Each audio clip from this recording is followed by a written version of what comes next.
Educational creativity চ্যানেলে সকলকে স্বাগত। আমরা যে বিষয়টির উপরে আজকে নজর রাখব আ সেটি হলো যে মেডিকেল গ্রাউন্ডে একটি ট্রান্সফার কিন্তু হয়। তার জন্য কিন্তু অনেক কলকাতা হাইকোর্টে একাধিক মামলা প্রতিদিন হতে চলেছে এই মেডিকেল গ্রাউন্ডে ট্রান্সফারের জন্য। সেই মামলা সম্পর্কিত একটি গুরুত্বপূর্ণ অর্ডার আপনাদের সঙ্গে শেয়ার করব এবং বিচারপতি আ বিশ্বজিৎ বসুর এজলাসে এই মামলা নিয়ে একটি চরম ঝামেলায় জড়িয়ে পড়েছিলেন অ্যাডভোকেট। এমনকি তর্ক-বিতর্কেও জড়িয়ে পড়েছিলেন এবং বিচারপতিকে বলতে দেখা যায় যে যদি সঠিক তথ্য প্রদান করা না হয় বা মেডিকেল অবস্থাটা জরুরি না হয় তাহলে কিন্তু ৫,০০,০০০ টাকা পর্যন্ত জরিমানা করা হবে এবং অথবা চাকরি থেকে টার্মিনেট, রেজিগনেশন যেকোনো একটি বেছে নিতে হবে পিটিশনারকে। এরকম একটি ব্যাপার CMOH chief medical officer of হেলথের উপস্থিতিতে মেডিকেল বোর্ডে পাঠানো হবে। সেই মেডিকেল টেস্টের জন্য যদি সেই সমস্যা জটিল বা ঘোরতর হয় তাহলে মান্য দেওয়া হবে, না হলে কিন্তু আ এই জরিমানা করা হবে। এরকম একটি ভীষণ মন্তব্য করেন জাস্টিস বিশ্বজিৎ বসু এবং এমনকি এই একটা মামলাকে কেন্দ্র করে মেডিকেল রিলেটেড ট্রান্সফার যত মামলা আসে সেই প্রত্যেকটি মামলায় কিন্তু একই মন্তব্য করেন বিচারপতি। সেই প্রত্যেকটি মামলার ক্ষেত্রে একই অর্ডার দেন তিনি। কিন্তু এই ৫,০০,০০০ টাকা জরিমানা অথবা সার্ভিস টার্মিনেশন এটা কিন্তু উনি অর্ডারে লেখেননি, কিন্তু উনি আ বলেছেন সেটাও আপনাদেরকে একটু হলে আমি শোনাবো। লাইভ আপনারা শুনতে পারবেন। আর আপনাদের অর্ডারে কী আছে সেটাও আপনাদেরকে দেখাবো। কারণ মেডিকেল গ্রাউন্ডে ট্রান্সফার নিয়ে প্রচুর ঝামেলা হচ্ছে। এমনকি মেডিকেল গ্রাউন্ডে যে সহজে ট্রান্সফারগুলো কিন্তু এখন ডিপিএসসি দিতে চাইছে না। এমনকি কোর্ট কেসের মাধ্যমে পিটিশনাররা এটা পেতেন। সেই সুযোগটাও কিন্তু হাতছাড়া হতে চলেছে। হাতছাড়া নয় ঠিকই, কিন্তু তাদেরকে মেডিকেল গ্রাউন্ডে কতটা জরুরি মেডিকেলটা, সেটা গাইনোলজিক্যাল প্রবলেম হতে পারে, কোনো টিচারের সিরিয়াস কোনো ম্যাটার হতে পারে, সেটাও সেই রিপোর্টও কিন্তু জাস্টিস এইবার থেকে নজর রাখবেন, এমনটাই আমরা জানতে পারছি। চলুন আমরা অর্ডার কপি ও ছোট্ট করে লাইভটি দেখে নিই বিচারপতি কি কমেন্ট করেছেন। Is either 5 lakhs or surrender of that. Your Lordship, I believe your If Lordship. I am the determination, but we get ready for that and ask your client that this may come.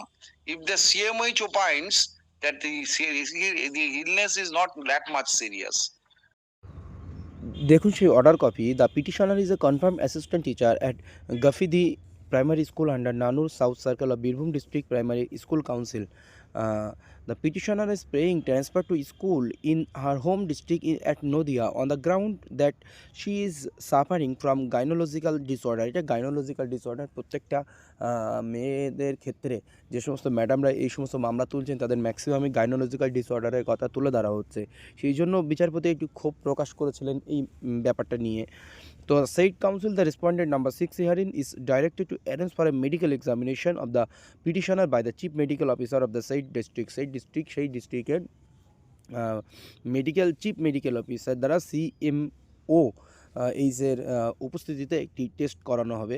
The presence of one of the official of the side council at the time of side medical examination of the petitioner is mandatory. Petitioner এই medical টেস্টের সময় কিন্তু ওই medical কাউন্সিলের যে কোনো একজন উপস্থিত থাকবেন। The said chief medical officer shall submit a report regarding the extent and gravity of the illness of the petitioner through the council on the next date of hearing. Hearing এর next ডেটে এই chief medical officer submit একটি report করবে সেই পিটিশনারের, তার medical কতটা জরুরি, তার গ্র্যাভিটি কতটা, সেটা সেই রিপোর্ট আকারে পরবর্তী হিয়ারিংয়ে কোর্ট নাম্বার 19 জাস্টিস বিশ্বজিৎ বসুর এজলাসে জমা করতে হবে। তারপরে কিন্তু বিধি ব্যবস্থা নেওয়া হবে, এরকম একটি ব্যাপার। তো এই ঘটনা ঘটার পরে যারা অ্যাডভোকেট আছেন তারা খুবই চিন্তিত আছেন, বা তারা যে সমস্ত এই ট্রান্সফার রিলেটেড মামলা সেদিন উঠেছিল সেই মামলায় কিন্তু প্রত্যেকটি অ্যাডভোকেট তাদের যে পিটিশনার আছেন সেই পিটিশনারদের কাছ থেকে ইনস্ট্রাকশন নেওয়ার জন্য মামলাটা আপাতত শুনানি করাচ্ছেন না। তো এখন পিটিশনাররা যদি রাজি হয় তাহলে কিন্তু সেই সত্ত্বে মামলাটি উঠবে, বা পিটিশনারদের ইলনেস যদি গুরুতর হয় তাহলে কিন্তু পিটিশনাররা এই সুযোগটি পাবে। না হলে কিন্তু এরকম না হলে জাস্টিস বিশ্বজিৎ বসুর এজলাসে এই মামলায় উনি বলেছেন যে ৫,০০,০০০ টাকা জরিমানায় এমনকি সার্ভিস টার্মিনেশন বা রেজিগনেশনের কথাটি চলে আসতে পারে, এমনটাই শাস্তি দিতে পারে। এই হচ্ছে একটি অর্ডার গুরুত্বপূর্ণ। সেই জন্য মেডিকেল ট্রান্সফারের জন্য কোর্ট কেস করার আগে অবশ্যই আপনার ভাবনা চিন্তা বা আপনার ইলনেস কতটুকু জরুরি সেটাই দেখেই কিন্তু আপনি মামলা করবেন বা মামলার দিকে এগিয়ে যাবেন। এই হলো আপডেট। এই মামলার পরবর্তী আপডেট কি আসছে অবশ্যই আপনাদেরকে আমি জানাবো। ধন্যবাদ।